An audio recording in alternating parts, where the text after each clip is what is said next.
Hello, ladies and gentlemen. Welcome to AniZone HQ. I'm your host, and I'm thrilled to have you here at the base today.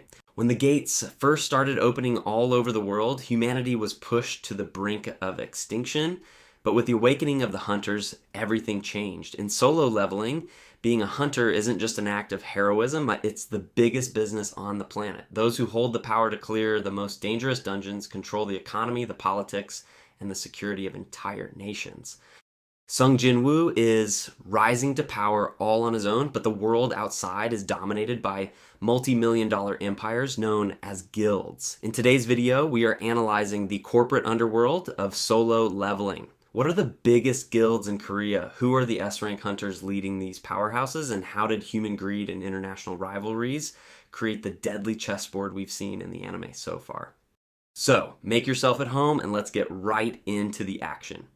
In South Korea, power is heavily concentrated within three massive corporations. They constantly fight for the monopoly over high-ranking gates because securing the mining rights for an A-rank or S-rank dungeon means making billions from magical crystals. The first major powerhouse is the Hunters Guild, led by Choi Jong, also known as the Ultimate Soldier or the Ultimate Mage.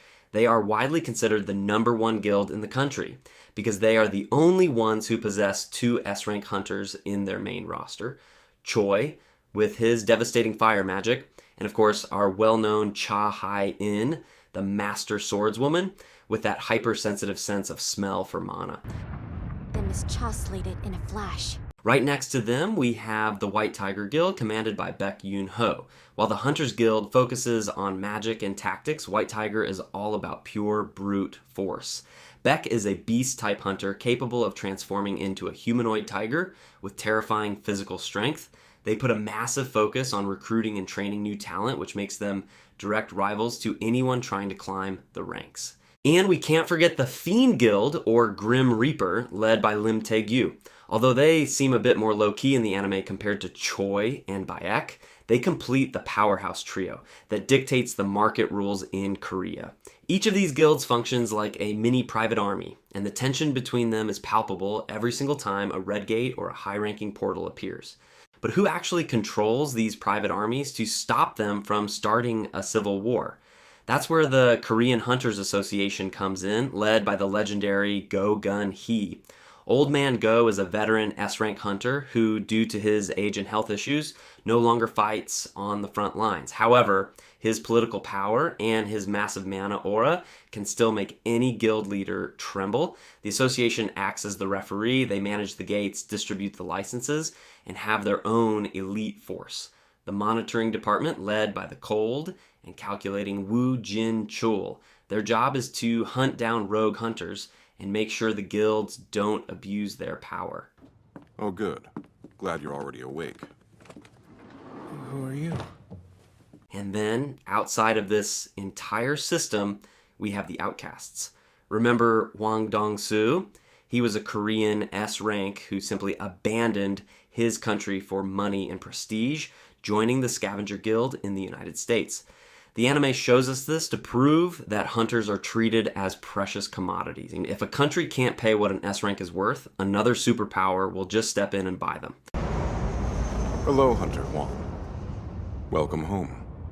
The true danger of this guild system became crystal clear in the Jeju Island arc, where the anime raised the stakes to an international level. We witnessed the arrival of Japan's Draw Sword Guild, led by Goto Ryuji, widely considered the strongest hunter in Japanese territory.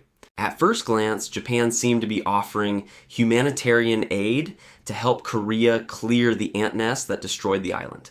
But the anime dropped crucial clues about the political intentions hidden underneath. Japan's S-rank hunters looked down on the Koreans with pure superiority. In their minds, Korea's guilds were weak and disorganized. This forced cooperation revealed that, in the world of solo leveling, if a nation loses its S-rank hunters, it becomes completely vulnerable to being controlled or annexed by other countries under the guise of protection. The gates transform geopolitics into a game of survival, where guilds are the true modern nuclear weapons. Sung Jinwoo is about to completely shatter this entire ecosystem. He doesn't belong to any guild, he doesn't answer to the association, and his power grows with every passing second.